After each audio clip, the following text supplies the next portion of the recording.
안녕하세요. 마술교육지도사 강의를 맡게 된 박진수입니다. 자, 이번 시간부터 저와 함께 마술교육지도사 과정에 대해서 필요한 것들, 어떤 것들이 있는지와 강의에 필요한 노하우들, 그리고 실제 마술하는 방법과 그 마술을 어떻게 가르쳐야 하는지 등등에 대해서 알아보도록 하겠습니다.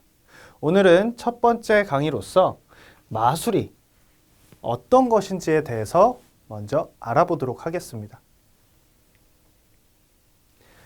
자, 마술의 역사, 마술이란 마술의 정의부터 알아봐야겠죠. 자, 마술이란 숨겨진 과학의 원리와 숙련된 기술, 눈에 보이는 상식을 깨트리는 것, 즐거움을 주는 창조적인 예술 행위 등으로 정의를 내릴 수 있습니다. 자, 마술의 특성으로는 원리가 무한히 확대 재생산된다는 점에 있습니다. 과학성, 숙련성, 창조성 등이 거기에 해당되고 무한히 확대 재생산된다는 것은 마술의 원리를 한 가지를 이용해서 거기서 파생된 두 가지가 생기고 그 두 가지에서 파생된 네 가지가 생기고 이런 식으로 여러 가지 갈래로 퍼져나가서 새로운 마술이 만들어지는 과정을 의미합니다. 자, 그리고 마술은 상식을 깨야 합니다. 사고의 유연성, 그리고 지적 호기심을 자극합니다. 그리고 현대마술의 특성은 오락성과 응용성에 있습니다. 마술이 단순히 공연으로 끝나는 것이 아니라 현재에는 마술을 활용해서 여러 가지 마술 치료라든지 그 다음에 마술 극이라든지 하는 것들이 많이 생겨나고 있는 추세입니다. 자, 그럼 마술의 역사에서 과거의 마술, 언제부터 마술이 생겼는지 한번 알아봐야겠죠. 자, 그 전에 이 글을 한번 같이 읽어보도록 하겠습니다. 마술은 아주 먼 옛날부터 시작되었다. 시간의 희미한 메아리를 따라가다 보면 곳곳에서 마술이 고대인의 삶과 깊은 연관이 있었음을 말해주는 흔적이 나타난다. 어느 지역을 보면 마술이 종교의 중요한 일부분이었음을 알 수 있고 또 다른 지역에서는 생활의 일부분이었음을 알 수 있다. 그리고 마술이 가족과 사회관계에서도 막대한 영향력을 행사했다는 사실도 알 수 있다. 자, 마술은 고대 이집트 때부터 시작되었다고 역사책에 기록되어 있습니다. 그 당시 이집트에서 파생되었던 마술이라는 것은 지금과 같은 공연의 형태가 아니었습니다. 자, 그 당시에는 왕이 정치의 용도로 마술을 사용했고 백성들에게 신기한 평상시에 일어나지 않는 일들을 보여주면서 그것이 왕의 힘이라고 왕권을 강화시키는 데 사용되었습니다. 자, 그런 것이 지금은 공연의 형태로 어떻게 내려오게 되었는지 차근차근 살펴보도록 하겠습니다. 자, 먼저 과거의 마술, BC 1700년부터 고대 이집트까지 마술사 델리에이의 컵과 공 마술을 보여준 유명한 첫 번째 공연이 이루어졌다. 델리는 새를 참수한 다음 머리를 다시 붙여서 살려내는 마술도 보였다. 특히 그가 컵과 공 연출을 했다고 알려주는 웨스트카 파피루스에 대한 논쟁이 아직 남아있다. 지금 여기서 컵과 공 마술이 나왔는데 컵과 공 마술은 현재의 컵앤볼로 알려져 있는 유명한 마술입니다. 그런데 이런 컵과 공 마술이 논쟁으로 남아있는 것은 여기 그림을 보시면 아실 수 있지만 이 그림 자체가 마술을 하는 것인지 아니면은 식기를 나타내는 것인지 분명하지 않기 때문입니다. 이러한 점 참고하셔서 알아두시면 좋고, 새를 참수한 다음 다시 머리를 붙여내는 마술은 이집트 시대에 유행했던 마술입니다. 이 당시에는 그런 것들을 백성들에게 보여주면서 겁을 주는데 사용되기도 했습니다. 자, 거기서 이제 발전돼서 CE 50년부터 300년대까지 아체타블라리가 컵과 공마술을 고대 로마에서 돌과 작은 식초컵을 이용해서 시연했다. 아체타블라는 고대 로마에서 사용된 식초컵의 이름이고 그 이름에서 아체타블라리의 명칭이 유래되었다. 컵과 자갈을 이용한 마술을 하는 사람을 아체타블라리라고 불렀다 라고 나와 있습니다. 자, 여기서 나온 컵과 공 마술 또한 조금 전 말씀드린 것과 동일한 컵앤볼 마술의 기원이 됩니다. 자, 그런데 이 마술은 계속적으로 발전이 되어서 사용이 됐는데 지금 여기 그림을 보시면은 재밌는 점이 있습니다. 지금 여기 있는 마술사가 여기에 있는 관객에게 마술을 보여주는 것처럼 보입니다.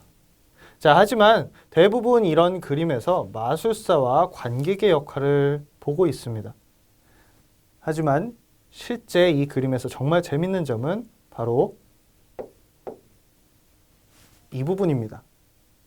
자, 이 부분에서 멀리 하늘을 보고 있는 맨 뒤에 있는 관객이 바로 마술에 집중하고 있는 사람의 돈주머니를 훔치고 있습니다.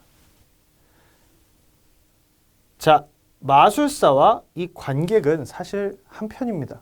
그리고 돈을 훔치기 위해서 마술을 보여주는 실제로 우리가 알고 있는 사기, 야바위의 방법과 동일한 모습을 볼 수 있죠. 자, 이 마술은 시대가 지나면서 이렇게 사기꾼들에게 응용되어지기도 했다는 것을 옛 그림을 통해서도 알 수 있습니다. 자, 이제 CE 400년부터 1000년까지 마술의 역사에 대해서는 거의 알려지지 않은 암흑시대입니다. 하지만 많은 부분이 초자연적인 주술과 연계되었고 유의로서의 마술에 대해서는 불분명하다. 자, 이 부분을 설명드리겠습니다. 초자연적인 주술이라고 했는데 마술사라는 직업이 과연 옛날부터 현대와 같은 마술사의 의미로 그대로 남아있을까요? 아닙니다. 예전 마술사는 지금 우리가 알고 있는 제사, 주술의 개념과 관련이 많았습니다. 그 때문에 제사를 지내주는 사람과 마술사를 동일로 보고는 하는 그런 학술 자료도 남아 있습니다. 자, 여기서 초자연적인 주술과 연계되었다고 나와 있는데 이 당시에는 마녀 사냥이라는 그런 우울한 시대가 존재했습니다. 자, 그때 신기한 현상을 보여주는 사람들을 모두 다 잡아서 죽이거나 가둬버렸습니다. 자, 그렇기 때문에 이 당시에 사람들이 그런 마술적인 행동을 굉장히 기피했고 거기에 대해서 이 시대 때는 마술에 대한 것들이 역사로 많이 남아있지 않습니다. 그래서 유희로서의 마술에 대해서는 불분명하다고 적어 놓았습니다. 자, 이제 시대가 지나서 CE 1000년부터 1500년대까지 마술이 여전히 주술과 신비술과 연계되어 있는 중세시대입니다. 아직까지는. 자, 물물 교환이 늘어나면서 길거리에서나 서커스에서 연출을 하는 사람들이 컵과 공과 같은 고전 마술에서 이제 벗어나서 동전이나 작은 물체들에 대한 잔기술을 통한 변화 기술과 같은 근대적인 아이디어들이 처음으로 나오기 시작했던 때입니다. 자, 지금 우리가 알고 있는 마술이라 하면은 모자에서 토끼를, 그 다음에 비둘기를, 이런 마술들은 아직 이 시대 때는 유행하지 않았던, 그리고 나오지 않았던 마술입니다. 자, 이 시대 때는 이제 드디어 컵과 공 마술에서 벗어나서 동전이나 작은 물건들을 사라지고 나타나게 하는 소규모 마술들이 등장한 시대입니다. 자, 이제 그런 과정들을 거쳐서 현대의 마술은 어떻게 변했는지 한번 살펴보겠습니다. 자, 20세기에 비약적인 진보를 이루며 서양에서 연달아 걸작이 발표됨. 자, 이 당시 1900년대를 얘기하는데 이 당시에는 굉장히 마술에 있어서 획기적인 때였다고 말씀드릴 수 있습니다. 굉장히 걸출한 마술사들이 이 당시에 많이 나왔고 그로 인해서 마술이 크게 발전을 했습니다. 자, 서양에서 연달아 걸작이 발표된 작품 중에서는 무대가 발전했던 이유도 있습니다. 무대가 발전함에 따라서 그 무대에서 할 수 있는 마술이 다양해졌고 그로 인해서 가장 유명한 마술 중에 하나인 귀신 마술이 있습니다. 유령이 무대에서 객석 쪽으로 가는 듯한 그런 마술들이 유행했었고, 이 당시 마술들은 스토리를 마술에 담아서 권선징악적인 내용을 이루기도 했습니다. 수갑이나 사슬로 몸을 묶고 상자나 수조 속에서 짧은 시간 안에 탈출하는 마술. 자, 이 마술 같은 경우에 대표적인 사람으로는 바로 미국의 후디니라는 마술사가 있습니다. 후디니 같은 경우에는 이 탈출 마술의 대가로 알려져 있습니다. 관객이 보는 앞에서 코끼리나 자동차를 없애는 마술. 자, 여러분도 한 번쯤은 들어보셨을지 모르겠지만 데이비드 카퍼필드라는 마술사가 있습니다. 바로 그 데이비드 카퍼필드가 TV에서 코끼리를 사라뜨리거나 그 다음에 자동차를 없애는 마술들을 해서 굉장히 유명해졌습니다. 그리고 퇴전톱으로 인체를 절단하였다가 다시 붙이는 마술, 심령술의 유행에 따라 붐을 일으킨 멘탈 매직, 미스 디렉션을 활용하여 심리적인 트릭을 교묘하게 이용하는 것이 특징인 마술들이 현대에 등장하기 시작했습니다.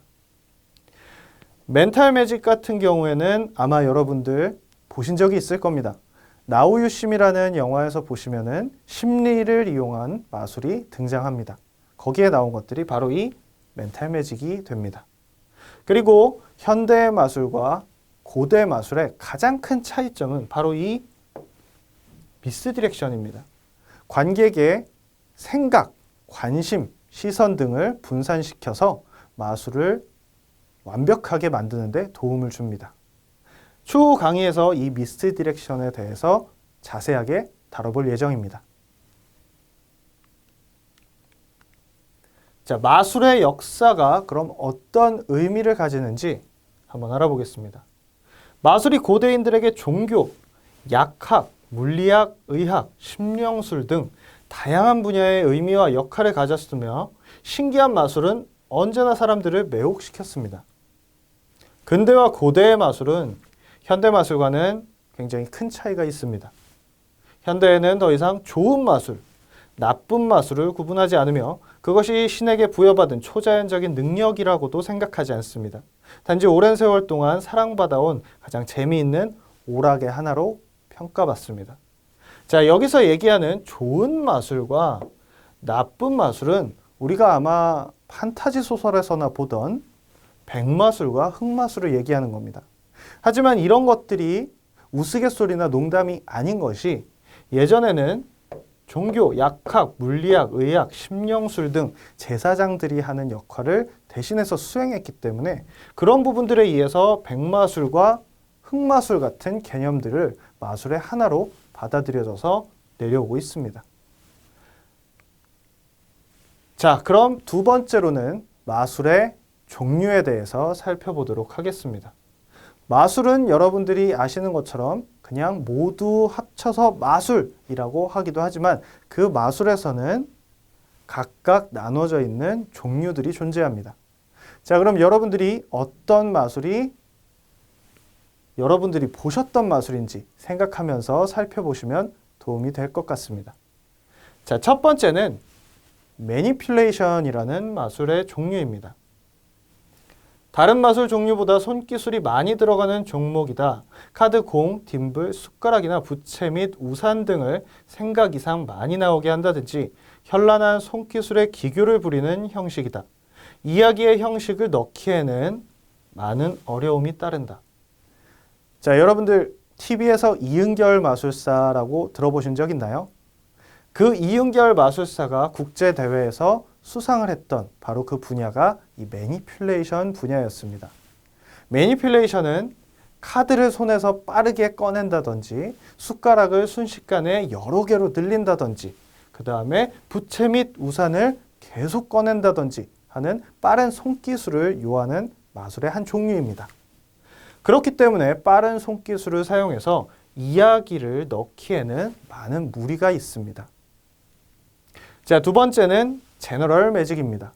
바로 이야기 마술이라고도 불리우는데 기술보다는 이야기가 있는 마술이 주를 이루며 메시지 전달이 없더라도 잘 짜여진 연출을 일컫습니다.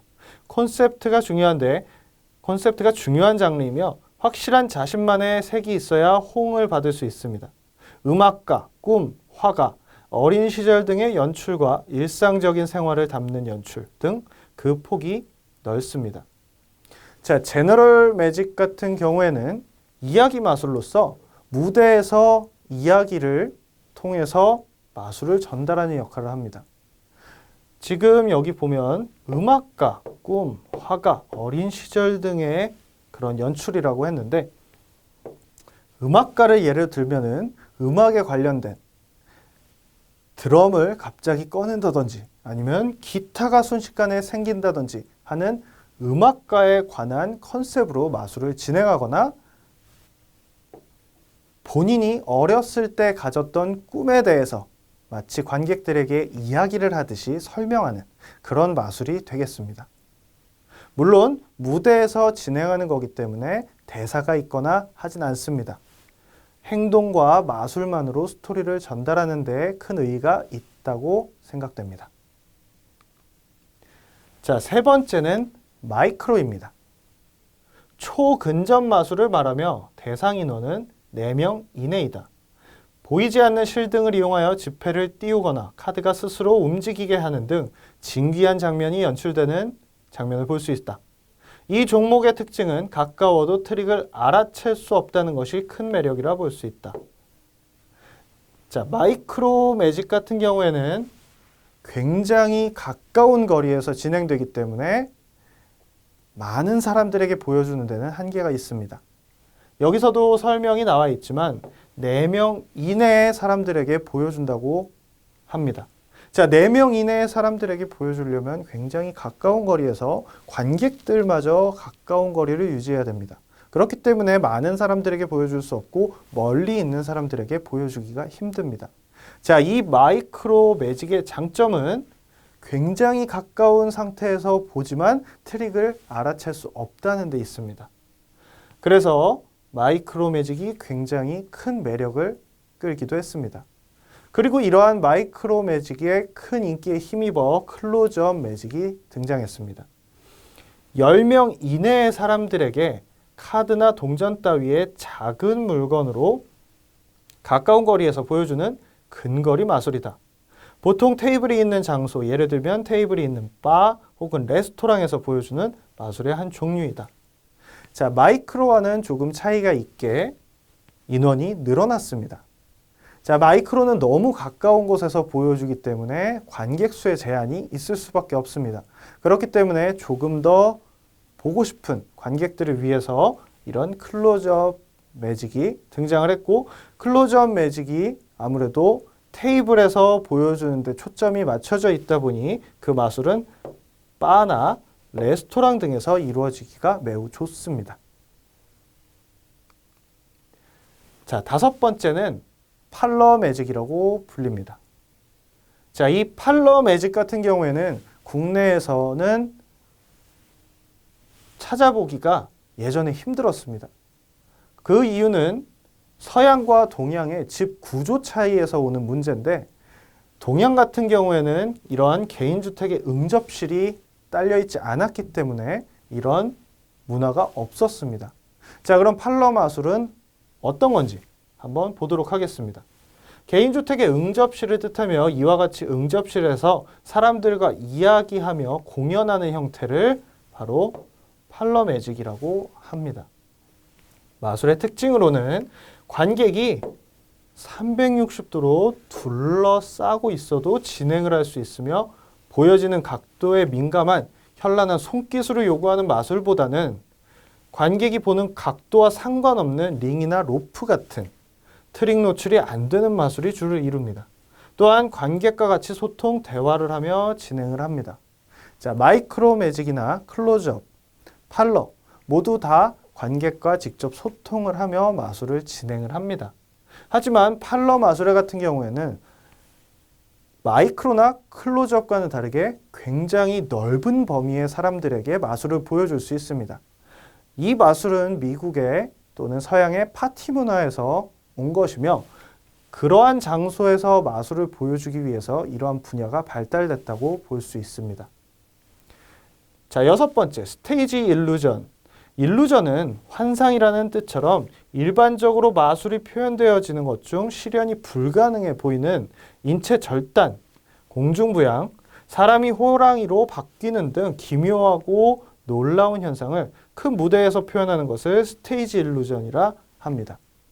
우리나라에도 국내뿐 아니라 세계적으로 인정받는 일루전 마술사들이 존재합니다. 자, 현재는 이은결이라는 마술사가 이 일루전 분야에서 국내에서 가장 선두자로 유명합니다. 지금 여기 보시면 인체 절단 공중부양, 그 다음에 사람이 호랑이로 바뀌는 이런 마술들은 일반적인 무대에서 하는 마술보다는 조금 더 규모가 크다고 알아두시면 좋습니다. 자, 그랜드 일루전은 조금 전 살펴봤던 스테이지 일루전보다 훨씬 더 규모가 커진 형태로 세계에서 손꼽히는 마술사들이 방송용으로 제작하는 것이 대부분입니다. 자, 왜 그러냐 하면 자유의 여신상이 사라지고 다시 나타나기, 비행기나 탱크 등 대형 물체가 사라졌다가 나타나기, 혹은 만리장성을 통과하기와 하늘을 날아다니는 등 그 규모가 상상 이상으로 매우 큽니다. 자, 그래서 그 큰 규모로 인해서 일반적인 공연장에서는 실현이 불가능합니다. 그렇기 때문에 방송용으로 제작해서 TV 마술로 많이 보여줬습니다. 자, 우리가 알고 있는 그랜드 일루전의 가장 유명한 사람은 바로 데이비드 카퍼필드죠. 이러한 자유의 여신상 사라지기, 만리장성 통과하기 등을 TV를 통해 보여줬고 그로 인해 굉장히 유명해졌습니다. 자, 8번째는 멘탈리즘이라는 분야입니다. 심리마술이라고도 하는데 이 심리마술은 다른 사람의 생각을 맞추거나 예언을 하는 등 말 그대로 심리적으로 접근하는 마술이며 마치 초능력과 같은 느낌이 들고 투시, 초감각, 텔레파시, 독심술 등 일반 사람들이 느끼기에는 소름 끼치는 것들이 제법 많습니다. 자, 여러분들이 혹시 아실지 모르겠지만 유리 갤러라고 예전에 호기심 천국이라는 방송에서 숟가락을 구부리는 초능력자로 나온 적이 있습니다. 자, 사실은 그 유리 갤러는 그 숟가락을 구부리는 스푼 밴딩이라는 분야의 마술을 하는 마술사였습니다. 하지만 그 사람은 본인이 초능력자라고 홍보를 했고 그것을 우리나라에서 마술이 익숙하지 않은 그 당시에는 정말로 초능력자라고 생각해서 방송에 나간 적이 있습니다. 하지만 그러한 마술들이 그만큼 신기했다는 것을 보여주는 반증이 되기도 합니다. 자, 9번째는 코미디 마술입니다. 말 그대로 웃음이 주가 되는 장르이며 마술은 긴장감이라는 수식어가 붙는 데 반해 코미디 부문은 그러한 긴장감을 해소하며 관객에게 편안하게 다가갈 수 있다는 장점이 있습니다. 이러한 웃음을 이용해서 손기술을 이용하기 때문에 트릭을 알아차리기 힘들다는 장점이 있고 특히나 어린아이들이 가장 사랑하는 종류이기도 합니다. 자, 세 번째는 이제 마술의 현상에 대해 알아보도록 하겠습니다. 여러분들이 마술이라 할 때 보통 신기해 라고 느끼실 수 있는데 이 마술의 현상은 어떤 것이 어떻게 신기한지 분류를 해놓은 이펙트를 얘기합니다. 다리엘 피츠키라는 마술사가 할 수 있는 모든 마술을 분석한 후 기본적인 마술 효과들을 총 19개의 현상으로 정리를 했습니다. 하지만 마술은 자연과학처럼 분석하거나 계량할 수 있는 성질의 것이 아니기 때문에 참고 대상과 사고의 시발점으로서 활용하기 좋으며 이제부터 소개할 현상들은 세계적인 마술사들의 스승이자 독일의 마술 연출가 에버하드 리즈가 분석한 마술 효과들을 소개해 드리겠습니다. 다리엘 피츠키가 정리한 것들을 다시 한번 에버하드 리즈가 재분석한 것이기 때문에 참고하시면 좋겠습니다. 출현, 프로덕션이라고도 불립니다. 아무것도 없는 곳에서 사람이나 물건이 나타나는 거, 여러분들 그런 상상해 보신 적 있죠? 바로 이런 것도 마술의 한 효과가 될 수 있습니다. 자, 어떤 물체나 물건이 그 출처나 근원을 알 수 없는 방식으로 출현하는 것도 바로 이 출현 부분입니다. 소실, vanish, 불가사의한 방법을 통해 어떤 물건이나 물체, 사람이 시야에서 사라지는 걸 얘기합니다. 동전이 사라지거나 카드가 사라지거나 이런 사라지는 것들을 의미합니다. 전위, 트랜스포지션, 어떤 물건이나 사람들이 한 장소에서 다른 장소로 이동하거나 서로 자리를 바꾸는 현상을 얘기합니다. 왼손에 있던 동전이 어느 순간 오른손으로 갔다든지, A라는 방에 있던 사람이 갑자기 B라는 방으로 간다든지 하는 이런 이동하는 현상을 말합니다. 트랜스포메이션, 변화, 어떤 사람이나 물체가 성질, 색깔, 크기, 모양, 성격 등이 변화하는 걸 얘기합니다. 예를 들어 분필이 갑자기 동전으로 바뀐다든지 하는 것들, 자, 이런 게 모두 변화라는 현상에 해당됩니다. 자, 관통, 페네트레이션, 어떤 단단한 물체, 물건 또는 사람이 다른 단단한 물체, 물건 또는 사람을 통과하는 마술입니다.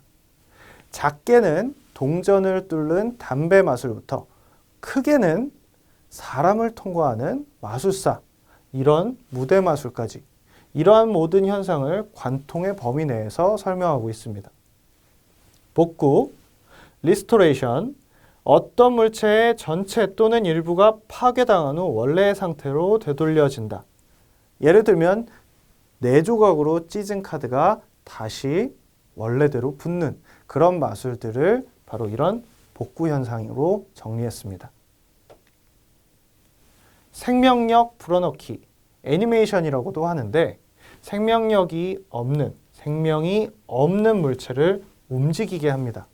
자, 무대에서 종이를 가지고 마치 나비처럼 연출을 하거나 그 종이가 살아나서 나비가 되는 그런 마술들을 바로 이 애니메이션이라고 합니다. 반중력 현상, 안티그래비티. 사람이나 물체가 중력의 법칙에 거스르며 움직이는 마술입니다. 예를 들면 이 반중력 현상에는 바로 공중부양 마술이 있겠죠. 그리고 자력, 어트랙션, 신비한 힘에 의해 마술사 또는 다른 물체나 사람이 자석처럼 변하거나 무엇인가에 붙는 힘을 갖게 된다. 자, 재밌는 거는 여러분들 TV에서 한 번쯤 몸에 숟가락을 붙이거나 동전을 이마에 붙이는 그런 신기한 기인들을 본 적이 있을 겁니다. 근데 사실은 기인이 아니라 이러한 자력 현상 중에 하나인 마술을 보고 계셨던 겁니다. 마술적 교감, 2명 이상의 사람, 물체 또는 사람과 물체가 서로 교감하듯이 서로 연결된 행동을 하는 것. 예를 들면 마술사가 오른손을 들었을 때 저 멀리 떨어져 있는 관객도 오른손을 드는 것. 자, 이런 현상을 말하는 겁니다. 강철인간, 이름만 들어도 아실 수 있겠죠. 마술사의 강인함 또는 마술사의 몸에 해를 입힐 수 없음을 보여준다. 자, 우리나라에서는 차력이라고 불리우는 이런 것들, 강철인간이라는 현상으로 소개해 놓았습니다. 신체 이상 또는 변형, 물리법칙이나 생리학적으로 불가능한 현상들을 보여줍니다. 유명한 것 중 하나로는 우리가 어렸을 때 어른들에게서 봤던 손가락이 절단되는 마술이라든지 아니면 머리가 없어지는 사람이라든지 하는 마술들은 바로 여기 신체 이상 또는 변형에 해당합니다. 관객만 실패하기. 자, 이 종류의 마술은 마술사는 성공하지만 관객은 실패하는 모든 종류의 마술에 해당되며 관객에게는 없는 특수한 힘이 마술사에게만 존재하는 마술이다. 자, 이 마술 같은 경우에는 마술사는 계속 성공하지만 관객은 실패함으로 인해서 웃음을 유발할 수 있는 코미디 장르에서 많이 쓰이는 마술입니다. 그리고 초능력, 텔레파시, 투시, 염력 등을 얘기를 하는데 PSI 이펙트 같은 경우에는 멘탈리즘과는 약간 다릅니다. 멘탈리즘에서 그 안에 있는 범위라고 이해하시면 되고, 멘탈리즘은 사람의 생각을 읽는 마술들을 주로 하지만 초능력은 아까 제가 말씀드린 유리 갤러처럼 숟가락을 휘는 마술이라든지 아니면은 이런 것들이 범주에 들어가게 됩니다. 자, 찾아내기. 그 방법에 상관없이 무엇인가를 찾아내고 정체를 밝히는 것이 핵심입니다. 예를 들면 관객이 고른 카드를 찾아내는 것도 여기에 해당이 되겠죠. 자, 오늘은 마술의 역사와 종류, 현상에 대해서 한번 알아보았습니다. 마술이라는 것에 처음 접하시는 분들은 이러한 내용들을 잘 파악해 두시면 강의하실 때 큰 도움을 받으실 수 있을 겁니다. 자, 이번 시간의 내용은 여기까지입니다. 다음 강의에서 뵙겠습니다. 감사합니다.